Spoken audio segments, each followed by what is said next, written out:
pasal 55 kan tidak mungkin satu orang, paling tidak lebih dari satu. Nama saya Irawati Astana Dewi Ua atau Ira Ua. Saya adalah istri dari tersangka Randi Bajide yang diduga melakukan pembunuhan terhadap Astri Manafe dan anak Lael Makabi. Sekarang pun saya telah ditetapkan oleh kepolisian sebagai salah satu tersangka yang turut serta bersama suami melakukan tindakan pembunuhan ini. Jujur, saya bingung kenapa sampai saya ditetapkan sebagai tersangka bersama-sama dengan suami. Karena berdasarkan perbuatan saya yang mana selama pemeriksaan, saya tidak ada satu perbuatan saya pun yang menunjukkan bahwa saya bersama-sama dengan suami melakukan tindakan seperti ini. Apa yang mengakibatkan saya ditetapkan sebagai seorang tersangka? Selama ini saya tidak pernah bercerita atau tidak pernah mengklarifikasi hal apapun mengenai saya di luar, karena jujur hal ini adalah pukulan yang sangat berat untuk saya dan keluarga saya, suami dan keluarga suami juga. Dituduh melakukan sesuatu hal yang besar. Tentang pembunuhan adalah sesuatu hal yang luar biasa menurut kami. Jadi kami memutuskan untuk tetap diam, berdoa, dan biarkan APH bekerja secara profesional untuk menemukan hal-hal yang bisa membantu mengungkap kasus ini. Saya percaya apapun hasilnya, Tuhan tidak pernah menutup mata. Jikalau saya tidak pernah melakukan hal tersebut, sampai kapanpun saya tidak akan ditetapkan sebagai orang yang melakukan. Jadi saya lebih memilih diam. Tapi setelah saya ditetapkan, saya merasa bahwa ini kisah saya. Seharusnya orang-orang di luar sana itu juga mendengar dari saya, bukan dari orang lain yang sama sekali tidak mengetahui tentang cerita saya. Takutnya hanya menjadi hoax dan menjadi bias dalam pengungkapan kasus. Jadi hari ini saya akan menceritakan sesuai dengan fakta, sesuai dengan selama ini hasil pemeriksaan ada dalam BAP saya. Saya tidak bisa menjelaskan BAP siapa-siapa, tapi yang saya dapat jelaskan adalah tentang saya.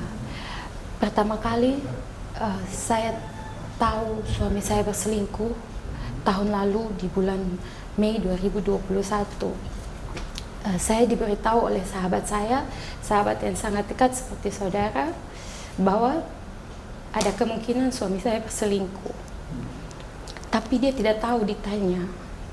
Ada seorang saudaranya yang bisa menjelaskan perselingkuhan suami saya. Jadi waktu itu saya dijemput sore hari, saya ingat kami berdua ke saudaranya sahabat saya dan mendengar langsung. Sahabat saya ini adalah teman kantor, mantan teman kantor dari korban atau AT. Jadi pada saat itu saya diceritakan, saya diperlihatkan anak Lael yang diduga anaknya suami saya. Pada saat itu jujur saya tidak pernah tahu kisah apapun di belakang rumah tangga saya tidak tahu. Waktu itu saya dikasih tahu kalau korban adalah mantan paling lama suami.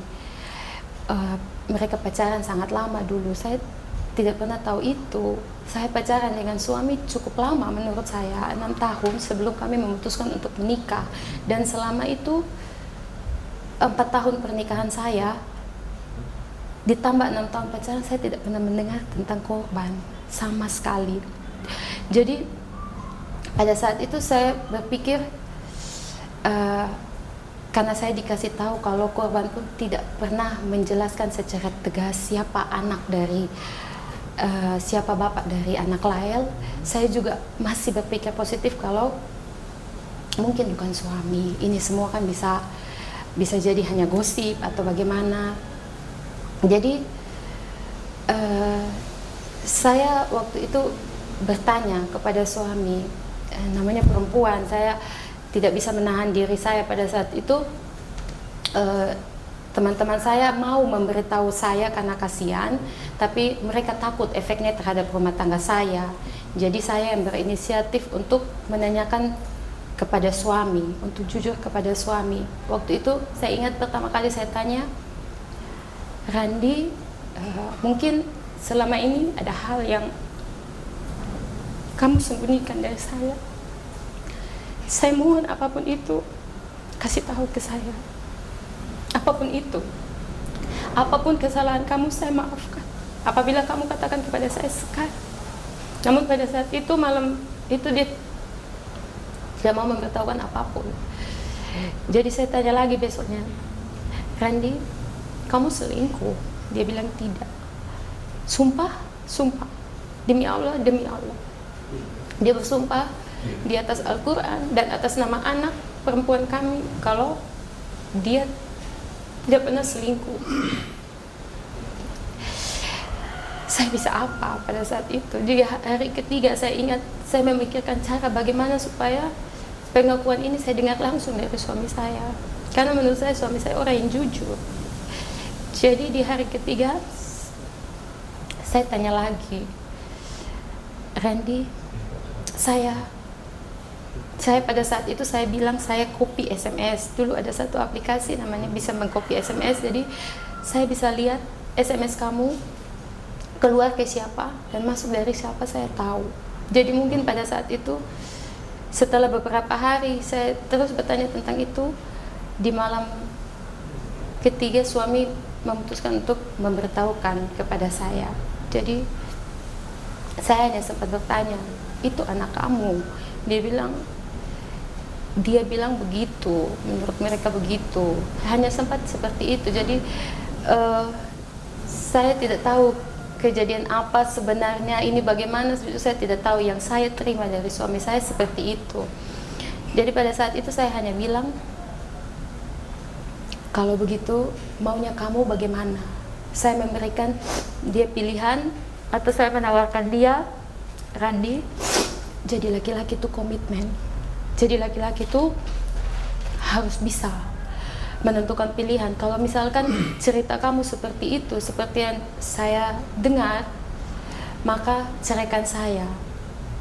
Silahkan dengan dia, jangan dengan saya. Kalau misalkan kamu mencintai dia sampai kalian bisa mempunyai anak, silakan. Saya fair, saya tidak akan memaksa, saya tidak akan membuat dia memilih saya. Namanya kalau misalkan laki-laki sudah memilih perempuan lain, kita sebagai perempuan hanya bisa mempertahankan harga diri seperti itu. Jadi pada saat itu suami meyakinkan saya kalau tidak, ini semua hanya kesalahan. Saya memilih kamu, saya mencintai kamu, saya sayang dengan kamu, dan saya tidak mau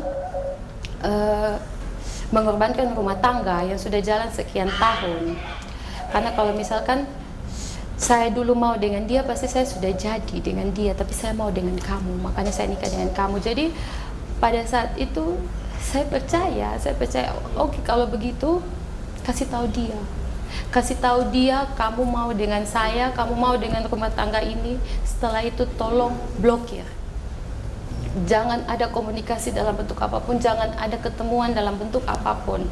Jadi selang beberapa hari suami bilang, saya sudah bilang kalau kita jangan saling bertemu.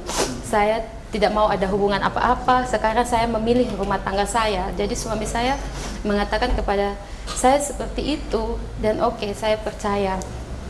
Tapi pada saat yang sama saya terus berkomunikasi dengan Santi Mansula. Santi Mansula sahabat dari korban, sahabat baik dari Ate. Jadi dari Santi Mansula pun saya mengetahui detail hubungan, karena Sonia pun tidak tahu persis bagaimana dulu suami dan Ate berpacaran atau apa. Kebetulan Santi ini mantan kawan SMA, jadi mereka yang lebih tahu kisahnya dari dulu di pacaran. Jadi saya pun awalnya tuh dikasih tahu semua hal oleh Santi. Jadi waktu saya berkomunikasi, Santi bilang walaupun sudah selesai seperti itu dari dulu, Ate ini mencintai suami kamu, hanya mencintai Randi. Walaupun kami sudah bilang, walaupun keluarga sudah bilang, tapi dia dengan Randi akan seperti itu lagi. Jadi kasih tahu kakaknya saja itu korban takut, mungkin karena kakak laki-laki atau bagaimana, jadi korban segan. Jadi pada saat itu saya dan Santi memutuskan untuk mencoba mencari tahu kontak kakak laki-laki Ate. Kami belum dapat nomor handphonenya, tapi pada saat itu di media sosial kami cari. Jadi kami tidak bisa menemukan di Instagram, tapi pada saat saya menemukan di Facebook, saya cross check lagi ke Santi. Santi, apakah benar yang ini? Santi bilang, iya yang itu sudah. Coba ini inbox saja. Jadi saya inbox atas sepengetahuan Santi, saya inbox, saya bilang, saya memperkenalkan diri kakak, karena menurut Santi, keluarga korban itu hampir semuanya sudah tahu tentang saya, dan kakak laki-lakinya pun tahu gitu. Jadi saya dengan memberanikan diri, dan menurut saya juga saya punya kakak laki-laki. Kakak laki-laki itu walaupun tidak saling mencampuri profesi masing-masing, tapi bagaimana ya, seorang kakak laki-laki itu tidak akan membiarkan adiknya larut dengan suami orang. Menurut saya itu yang salah tetap salah. Jadi itu anggapan saya. Jadi saya berani memutuskan untuk mengontak kakak korban. Jadi pada saat itu saya memperkenalkan diri. Ini kakak saya Ira, mungkin kakak sudah dengar mengenai Randi Bajide. Saya adalah istri dari Randi Bajide. Jadi pada saat itu saya tidak tahu mengapa, tapi kakak korban seakan-akan belum tahu. Jadi kamu sudah tahu sejauh mana hubungan mereka, karena omongan kamu itu, atau kalau kamu tahu, dampak dan resikonya akan sangat besar. Pada saat itu saya balas seperti itu.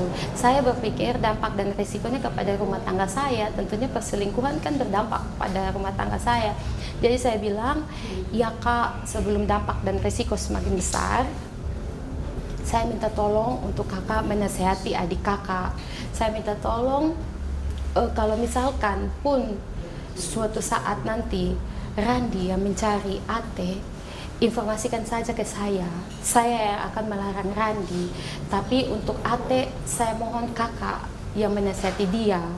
Karena untuk teman-temannya lagi belum bisa menasihati dia. Mungkin kakak sebagai seorang kakak sudah berumah tangga sama dengan saya, sudah mempunyai anak juga sama seperti saya, yang bisa tahu keadaan saya saat ini. Tapi pada saat itu saya diabaikan. Saya sibuk, saya ada sibuk, nanti saja baru lanjut. Oke kak, tapi permintaan saya cuma itu. Nanti kalau misalkan kakak berpikiran lain atau kakak mendapati hal lain dari ini, WA saja ke saya. Saya memberikan nomor saya pada saat itu, tapi tak pernah ada inbox atau apapun. Jadi setelah itu saya benar-benar berpikir bahwa suami saya sudah menepati janjinya untuk tidak membuka blokir atau tidak berkomunikasi, karena saya mendengar lagi dari Santi bahwa korban ternyata masih mencari-cari suami saya. Dia menelpon atau mencari lewat teman kantor bawahannya suami saya di kantor, kemudian teman-teman SMA-nya suami saya, adik suami saya pun korban hubungi untuk tolong buka blokir, baca WA. Jadi di temannya suami saya pun dia bilang, tolong kasih baca WA ini ke Randi. Jadi saya tanyakan lagi ke Randi, Randi kamu buka blokir? Tidak, sumpah kamu tidak buka blokir, atau kamu tidak ada hubungan apapun lagi dengan korban. Pada saat itu Randi bilang, justru karena saya tidak pernah membuka blokir atau cari dia, makanya dia yang cari saya. Lihat saja. Jadi saya percaya, oke, jangan pernah lagi buka blokir, pertahankan itu, tetap seperti itu, jangan cari, biar saya yang hubungi dia. Karena Menurut saya sudah mengupayakan untuk mereka berdua berkomunikasi secara baik-baik, menyelesaikan perselingkuhan, tidak saling mencari. Kemudian saya sudah berupaya kepada kakak korban. Kalau misalkan sekarang masih dicari, berarti saya yang WA langsung. Jadi saya telepon. Pertama saya telepon tidak diangkat, saya WA. Intinya saya itu mau mengatakan, kan kalian sudah tidak ada hubungan apa-apa, kenapa masih mencari suami saya? Kalau kalian masih ada urusan lain di belakang saya yang tidak saya tahu, tolong kasih tahu sekarang di depan saya. Mumpung ada Randi, mumpung ada saya, kasih tahu, apapun itu kasih tahu lewat saya. Jangan kalian berhubungan di belakang saya tidak mau. Jadi pada saat itu pun korban tidak mau mengatakan apa yang dia mau katakan ke suami itu, dia tidak mau sampaikan ke saya di depan saya. Jadi saya hanya bilang, oke, kalau misalkan laki-laki sudah memilih saya, istri saya, tetapi kamu terus mencari suami saya, WA kamu itu akan sampai kepada kakak kamu. Jadi yang secara tegas saya sampaikan itu, saya mengancamnya dengan melaporkan kepada kakaknya, tidak dengan hal lain. Saya masih punya semua bukti chat, semua bukti WA itu ada. Kemudian setelah saya merasa bahwa ini sudah tidak ada lagi kisah tentang mereka, atau tidak, saya tidak pernah mendengar dari Sonia, mendengar dari Santi. Pada tanggal 26 Agustus itu suami mengatakan kepada saya, meminta izin kepada saya bahwa dia akan pergi ke Semau di tanggal 27 Agustus. Dia izin ke saya 1 hari itu dan akan pulang di tanggal 28. Saya tidak pernah ikut campur urusan kantor suami. Kalau misalkan masalah kantor suami adalah urusannya dia, saya hanya bisa ikut. Saya tahu dia bekerja, saya tidak pernah mencampuri pekerjaannya dia.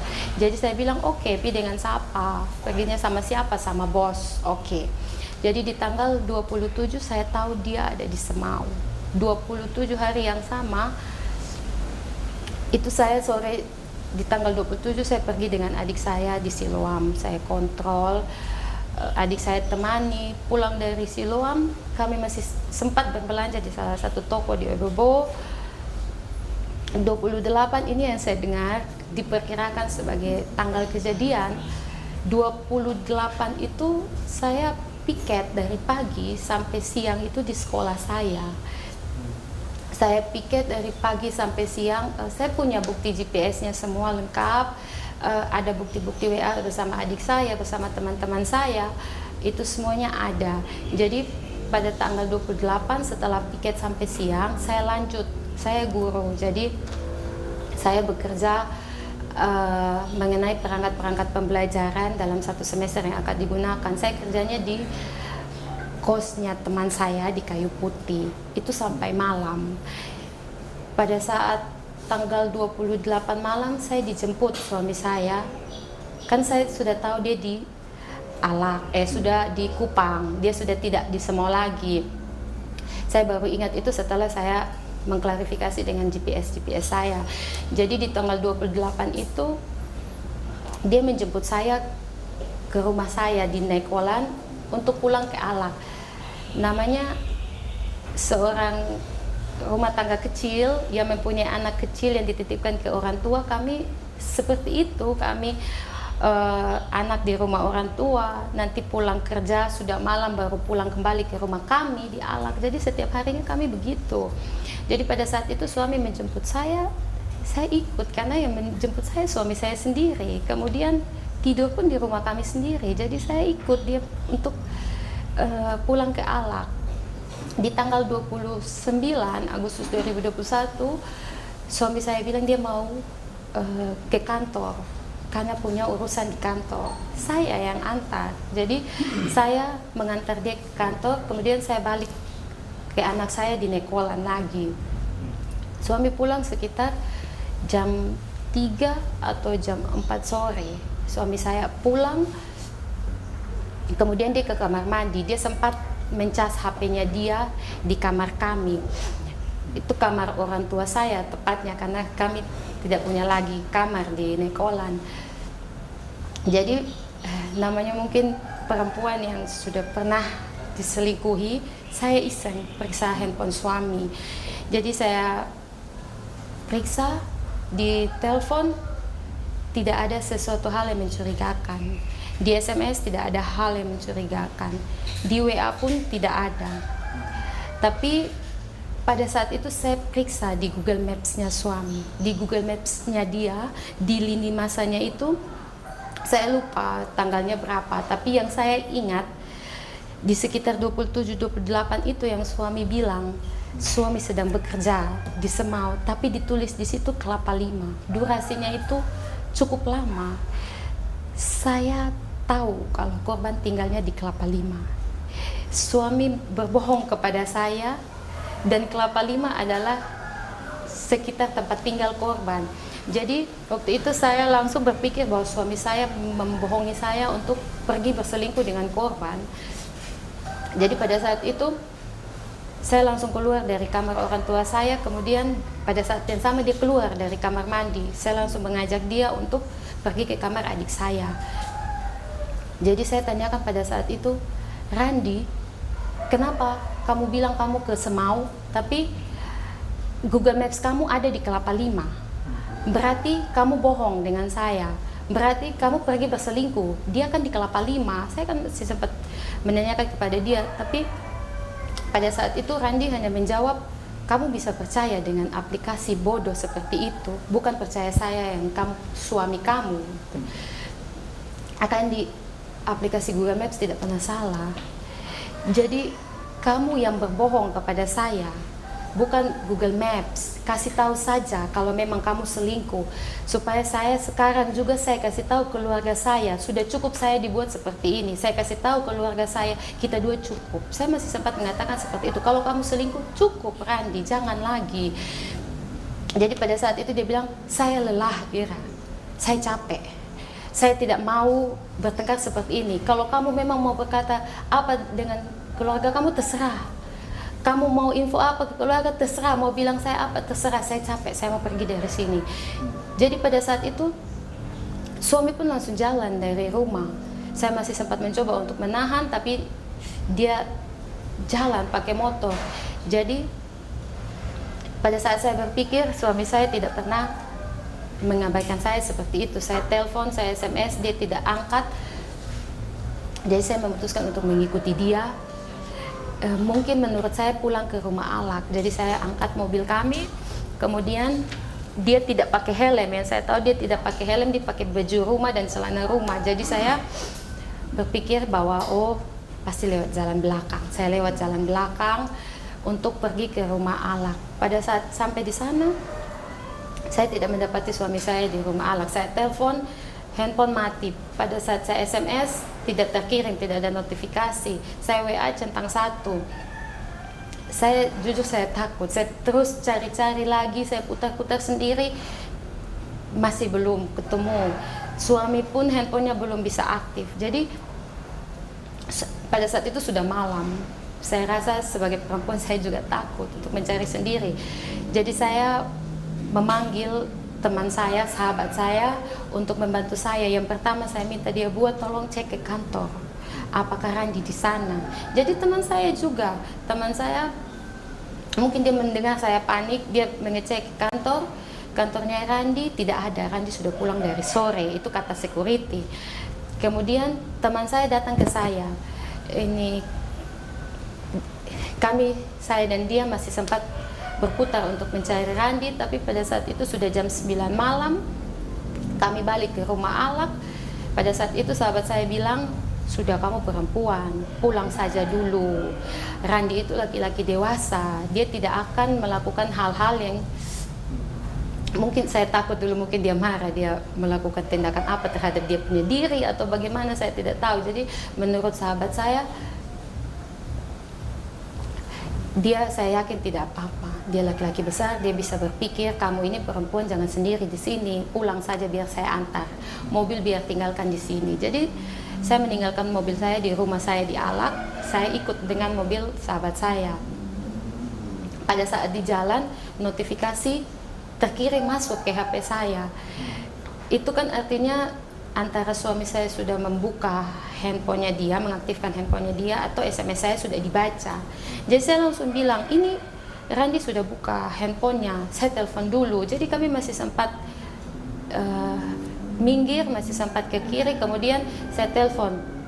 Pada saat itu saya minta dia untuk pulang, dia menangis. Dia bilang, ini saya tidak mau pulang. Kamu tadi tuduh saya berselingkuh atau apa, saya tidak selingkuh, Ira. Jadi saya bilang, oke, kalau begitu saya janji saya tidak akan pernah memarahi kamu, tidak pernah akan mencurigai, tapi janji dulu, jangan pernah buka blokir, jangan pernah ketemu dengan dia lagi, jangan pernah ada hal-hal hubungan di belakang saya lagi. Pada saat itu dia menyanggupi, dia bilang saya janji. Jadi saya bilang kalau begitu pulang, saya tidak akan pernah curiga dengan kamu lagi. Jadi karena saya sudah berjanji seperti itu, Randi pulang ke Alak. Nah, sahabat saya juga langsung mengantarkan saya ke Alak. Pada saat itu juga Randi tidak tahu kalau ada sahabat saya. Jadi saya minta kalau begitu cepat pulang, biar Randi tidak tahu ada kamu, begitu. Jadi saya pulang ke Alak. Pada saat dia pulang, saya sudah menunggu dia di ruang tamu. Saya hanya sempat tanya, kamu dari mana? Dia bilang saya dari jauh. Saya juga karena sudah berjanji tidak akan menanyakan hal-hal apapun yang bisa buat dia marah. Jadi sudah, kalau begitu kita istirahat saja.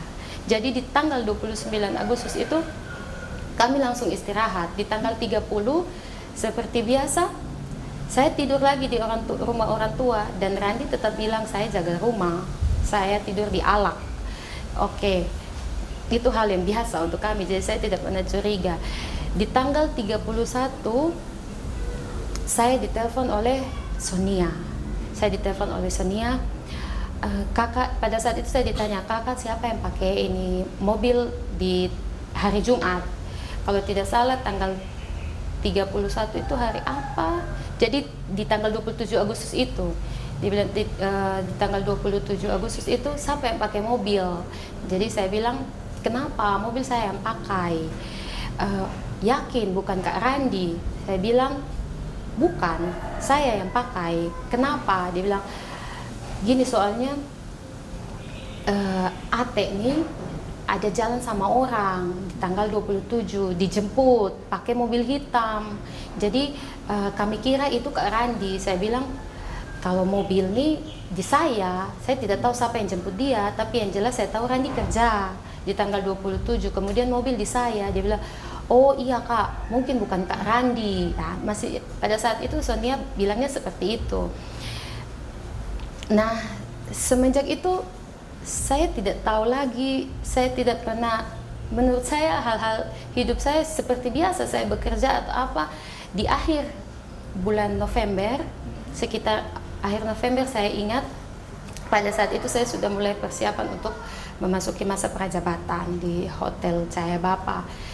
Pada saat itu saya sempat berkomunikasi dengan Sonia, saya mendapatkan informasi bahwa korban dan anaknya belum pulang ke rumah orang tuanya. Jadi mungkin mereka kos dengan Randi seperti selama ini yang mereka lakukan, atau mungkin orang tuanya Randi, keluarganya Randi menyembunyikan. Saya bilang kalau kos saya tidak tahu. Nanti saya lihat Randi itu bagaimana, karena saya sekarang sudah pakai Live 360. Tapi kalau untuk keluarga Randi, saya bisa memastikan bahwa Abah dan Mama tidak pernah akan berbuat sedemikian rupa kepada saya. Kalau mungkin ada keluarga lain di Rote dan di Kupang yang berbuat seperti itu, saya tidak tahu. Kita lihat saja. Jadi pada saat itu kami juga, saya dan Sonia pun tidak tahu apa-apa mengenai apa yang kejadian di belakang ini. Tapi karena saya tahu bahwa korban itu belum pulang, saya sebagai perempuan merasa mungkin benar suami saya berselingkuh lagi. Mungkin benar suatu saat suami saya akan selingkuh lagi. Jadi di tanggal 23 September itu sempat terjadi pertengkaran lagi saya dan suami, karena saya sempat menuduhnya akan selingkuh. Pada saat itu dia lari dari rumah. 23 September dia kasih tinggal handphone di rumah, dia keluar dari rumah. Jadi besoknya 24 September saya yang mencari dia dan meminta maaf di kantornya dia. Di tanggal 8 Oktober saya ingat itu saya ada di Hotel Cahaya Bapa. Saya sedang mengikuti prajabatan. Saya kembali menasihati suami saya bilang, Randi, pikir-pikir sekarang. Kalau kamu, saya masih memberikan kesempatan, kalau kamu lebih memilih korban, kamu memilih Ate, kita selesainya sekarang, mumpung kita masih muda. Jangan nanti kita sudah tua, baru kamu memilih untuk dia, melepaskan saya, sedangkan saya sudah tua. Menurut saya seperti itu. Jadi pada saat itu Randi bilang, kamu terlalu banyak curiga. Saya sudah tinggal, sebelum masuk prajabatan, permintaan saya itu tetap blokir, jangan ada hubungan, dan Randi harus tidur di rumah saya di Nekolan, karena kebetulan di rumah Nekolan ada CCTV, dan bersama keluarga saya, orang tua saya, setidaknya kan kalau dia mau berselingkuh dia punya malu sedikit untuk berselingkuh, dan saya bisa mengecek lewat CCTV. Takutnya dialak mereka bertemu di belakang saya atau bagaimana, saya takut. Jadi pada saat itu permintaan saya seperti itu, dan Randi menyanggupi. Jadi dia marah ketika saya bilang dia akan selingkuh lagi. Dia bilang, saya sudah melakukan hal-hal seperti ini, saya sudah ikut kamu untuk tinggal di rumah orang tua kamu, kamu tidak percaya. Apalagi yang ini, apalagi yang kamu tidak bisa percaya. Jadi pada saat itu kan saya pikir, oh ini berarti dia sudah marah. Sama seperti 29 Agustus, dia marah, dia lari dari rumah. 23 September dia marah, dia lari dari rumah. Nah sekarang saya di dalam hotel, prajabatan itu kebetulan COVID, kita tidak diizinkan keluar sama sekali.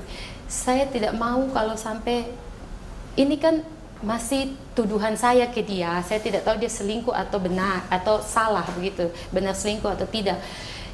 Jadi saya memutuskan untuk sudah saya bahas lain. Jadi saya bahas lain. Saya tidak mau untuk membuat suami saya marah kepada saya sampai melakukan hal-hal lari dari rumah dan sebagainya. Kemudian setelah penemuan mayat ini kalau tidak salah di akhir Oktober, tapi saya tahunya di awal November. Saya dengarnya di awal November. Saat itu berita di luar itu sedang gencar-gencarnya bahwa yang melakukan ini pasti mantannya, kekasih lamanya dari korban. Pada saat itu kan korban belum diketahui siapa secara pasti, tapi ada pencari fakta independen lainnya yang sudah menemukan atau sudah mengutarakan bukti-bukti lain begitu. Jadi gosip mengenai suami saya itu sudah ada di luar. Jadi saya hanya bisa bilang, pada saat itu saya ingat ada kata-kata di Facebook, saya baca, cari tahu saja siapa yang jemput dia di tanggal 27 Agustus. Kalau dari jemput itu bisa dicari tahu siapa yang melakukan ini kepada korban. Jadi saya tanya ke suami, Randi, kamu ada buka blokir? Tidak. Kamu pernah bertemu dengan dia? Tidak. Pada saat itu saya tanya lagi, kan di Facebook itu bilang dijemput di kosnya korban. Jadi saya tanya, kamu kenal Bayu? Iya kenal, teman SMA. Kamu tahu kosnya dia? Tidak, saya tidak tahu. Sumpah kamu tidak tahu? Tidak. Oke.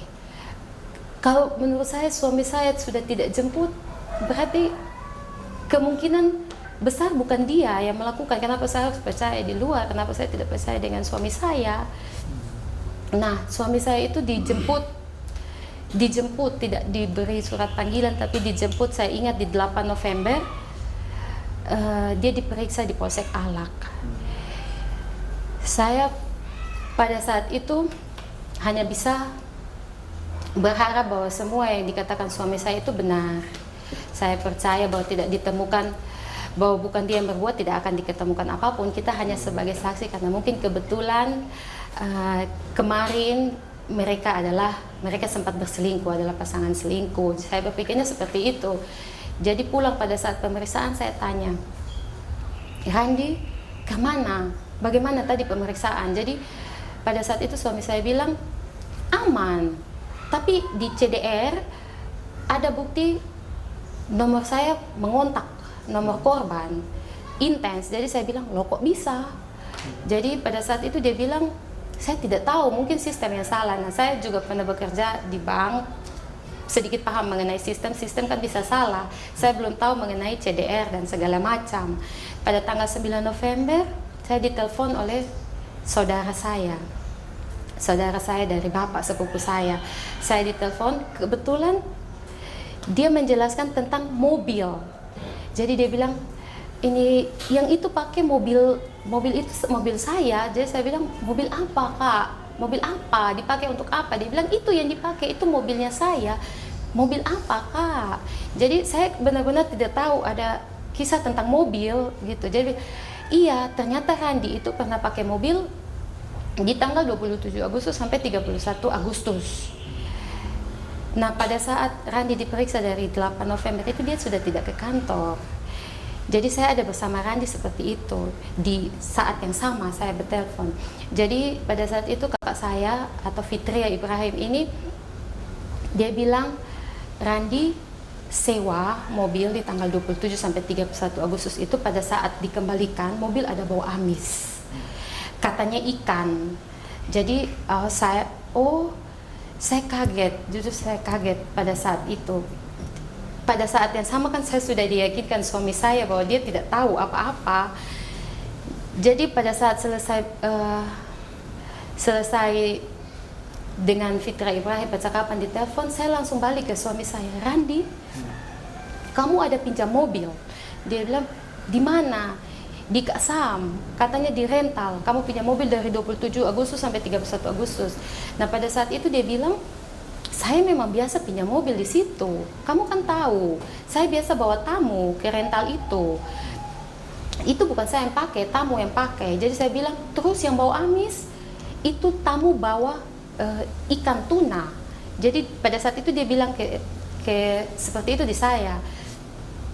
Jadi saya bilang, oke, kalau begitu siapa? Tamunya siapa? Dan dia bilang, saya tidak tahu. Lah Randi, kalau yang datang itu orang kantor, pasti ada pencatatan di kantor. Kamu ke kantor, kamu cari tahu siapa tamu yang datang di tanggal itu, kamu cari tahu dia, minta dia kasih keterangan. Takutnya ini kamu dituduh karena kamu yang pinjam ke rental. Jadi pada saat itu dia bilang, iya, nanti saya cari tahu. Di tanggal 10 November itu dia minta izin ke saya, dia ke kantor, tapi dia tidak pulang selama berapa hari ke rumah. Saya yang dalam kondisi down mengetahui tentang mobil. Di tanggal 11 itu kan saya juga diperiksa pertama kali di Alak. Jadi di tanggal 11 November itu baru saya tahu GPS mobil ada 27 sampai 31 Agustus, rangkaian itu baru saya tahu. Jadi saya pada saat pemeriksaan itu saya sudah down. Saya berkata kepada keluarga saya mengenai Randi tidak pulang. Keluarga saya menyarankan bahwa laki-laki cara untuk cooling down itu masing-masing. Mungkin Randi sedang menenangkan diri di suatu tempat, biar dia tenangkan diri. Saat ini mungkin pemberitaan tentang dia tuh terlalu kencang, jadi dia harus menenangkan diri. Jadi kami tidak mencari. Selang beberapa hari orang tuanya datang ke Kupang dari Rote. Jadi yang mencari Randi itu orang tuanya dia sendiri. Saya ditelepon oleh Randi pertama kali sejak dia keluar dari rumah itu, baru saya tahu dia di Jakarta. Pada saat itu dia bilang ke saya, Ira, saya dituduh, bukti semua mereka bilang ini saya. Bagaimana, saya pulang atau tidak? Jadi saya bilang, Randi, kalau kamu tidak melakukan hal ini, Tuhan tidak tutup mata. Sampai kapanpun kamu tidak akan pulang. Ada keluarga, ada saya di sini. Saya berjanji akan menemani kamu melewati ini. Memang bukan saya yang mencari dia, tapi saya adalah salah satu orang yang dia minta pertimbangan untuk pulang atau tidak. Dan pada saat itu saya bilang pulang. Karena kamu tidak berbuat, tidak akan mungkin, Randi. Tidak akan mungkin kamu yang buat. Jadi setelah itu kami diperiksa secara intens. Saya kalau ditotalkan, saya mungkin sudah diperiksa belasan kali. Saya pemeriksaan mengenai lie detector sendiri 2 kali. Itu yang saya tahu. Saya memang tidak memegang hasil dari lie detector, tapi kalau hasil konfrontir tidak ada pernyataan lie detector, saya menganggap bahwa lie detector juga membuktikan kalau saya tidak terlibat karena pada saat saya diperiksa dengan lie detector itu saya ditanya mengenai semua kemungkinan keterlibatan saya. Saya menjawab dengan jujur dan sepertinya lie detector juga membuktikan bahwa saya tidak ada di dalam. Makanya waktu P21 atau sebagaimana tidak ada keterlibatan saya. Jadi saya meyakini bahwa lie detector membuktikan bahwa saya jujur. Kalau saya tidak dipercaya, setidaknya lie detector bisa membuktikan. Jadi pada saat suami itu P21, kami keluarga pikir sudah mungkin ini Randi sedang mempertanggungjawabkan apa yang dia buat. Kami keluarga hanya bisa menerima, saya istri bisa apa. Tapi ternyata saya terus dipanggil, saya terus diperiksa. Keluarga saya yang satu rumah semua dipanggil, diperiksa. Nah, saya terus diperiksa. Yang pertama saya ingat itu saya ditanya mengenai banyak hal, tapi menurut saya hal-hal itu yang sesuai kenyataan yang saya sudah buat, ada bukti GPS atau segala macam, jadi tidak ada hal yang mencurigakan. Di tanggal 24 April saya membaca satu media online bahwa sudah dipastikan akan ada tersangka lain. Itu sudah dipastikan. Nah, pada tanggal 25 pada saat saya sedang bersiap-siap untuk ada panggilan untuk saya pemeriksaan sebagai saksi di Polda, jadi saya sedang bersiap-siap untuk pergi ke Polda.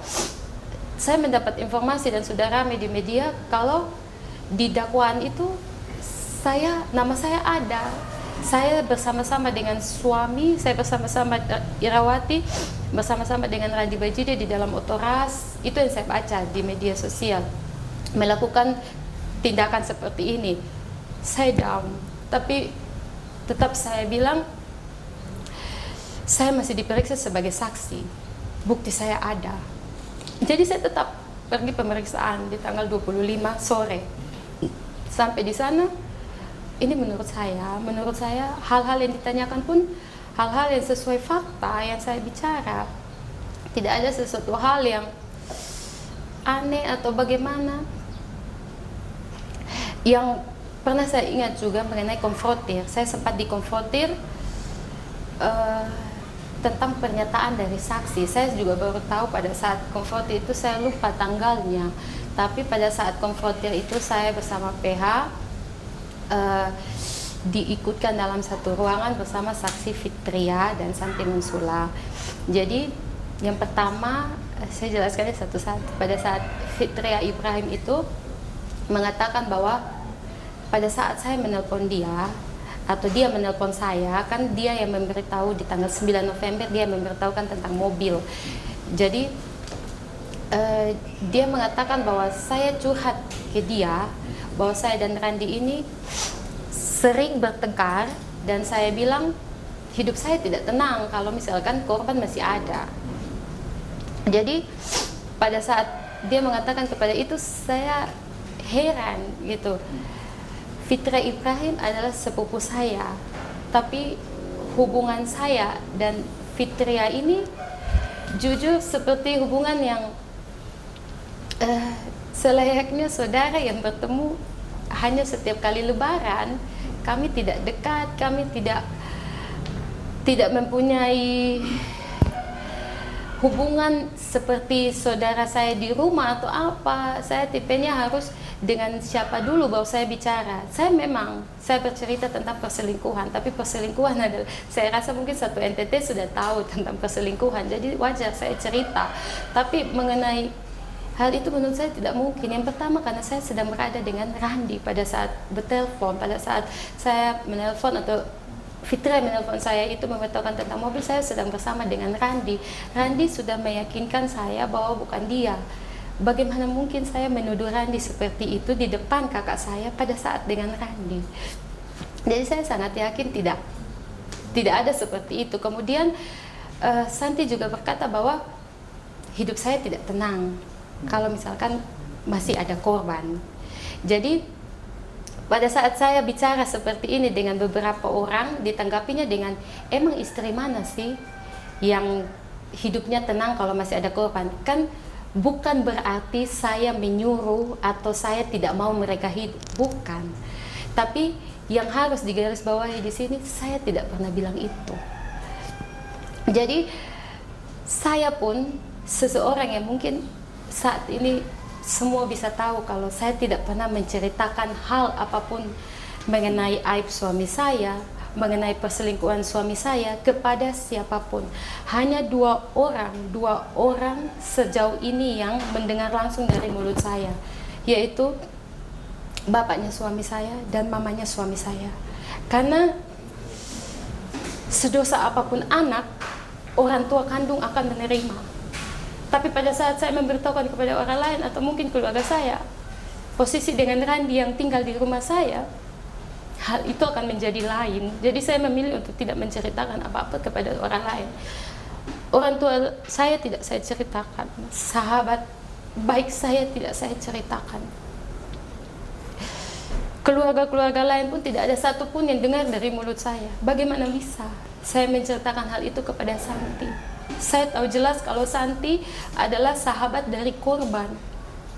Korban sendiri pun pernah mengatakan bahwa Santi itu jangan mengatakan hal-hal penting kepada Santi. Saya pernah mendengar itu. Jadi saya tipe orang yang kepada siapa saja dulu baru saya bicara. Dan Santi dan Fitria bukan orang yang bisa saya ungkapkan mengenai perasaan saya. Mungkin waktu saya bertanya atau bercerita dengan Santi hanya mutlak karena saya ingin tahu bagaimana kisah suami saya dan korban. Dan kebetulan karena Fitria Ibrahim adalah yang mempunyai mobil, dia merasa dirugikan karena mobilnya disita. Jadi sekarang ada masalah perdata, dia menuntut penggantian 118 juta.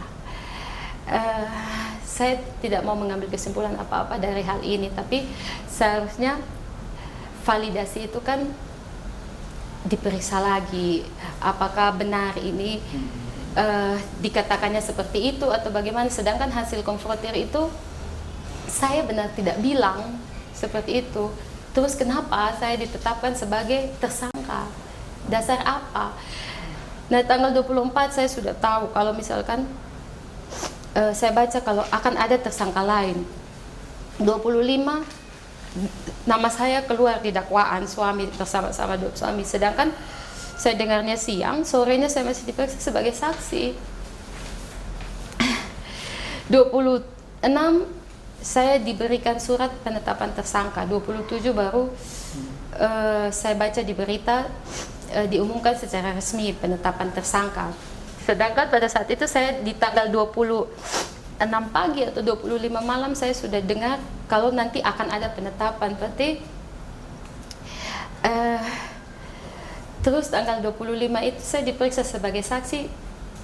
Apakah tidak dipakai keterangan sebagai saksi saya itu? Apakah tidak dipakai? Saya sudah pasti akan ditetapkan sebagai tersangka. Dan juga kalau saya yang menyuruh suami saya, coba saya tidak tahu, pasti banyak orang kita pemikirannya beda. Tapi kalau saya menyuruh suami saya di 29 Agustus itu, saya tidak akan bertengkar dengan suami menuduhnya selingkuh. Kalau saya menyuruh dia melakukan hal-hal yang seperti itu, mungkin pada saat dia pulang saya menyiapkan kopi atau apa, bagaimana tidak dengan perkelahian. Tapi 29 saya benar-benar masih berpikir dia selingkuh, makanya kami bertengkar. Ada saksinya, GPS saya lengkap, saya putar-putar seputaran Kota Kupang ada. 23 ada saksinya. Teman saya tahu semua hal, memberikan kesaksian kepada polisi. Di tanggal 8 Oktober ditemukan bukti juga ada di tangan polisi kalau saya bertengkar dengan suami saya karena menuduh dia selingkuh. Apakah hal-hal seperti itu yang sudah jelas tidak bisa dipakai? Sedangkan itu bukti saya, fakta. Kenapa justru dipakai keterangan-keterangan saksi yang tidak ada, perkataan saya untuk menyuruh tidak ada di situ. Jadi sampai detik ini pun saya berpikir bahwa, oh, mungkin sebaiknya untuk masyarakat luas, masyarakat seluruh di luar sana, terutama untuk perempuan-perempuan seperti saya, seorang istri, apabila kalian menemukan pasangan Anda atau suami Anda berselingkuh, saya minta tolong, jangan pernah minta cerai, jangan pernah bertengkar dengan suami, jangan pernah memarahi suami, jangan pernah melakukan hal apapun, cukup diam, karena Anda hanya bisa diam. Takutnya pada saat suami Anda bertemu dengan selingkuhannya di belakang Anda, kemudian terjadi hal-hal yang tidak diinginkan seperti ini, Anda akan bernasib seperti saya. Sudah pasti Anda akan dituduh sebagai biang dari semua hal. Sudah pasti Anda akan ditetapkan sebagai tersangka.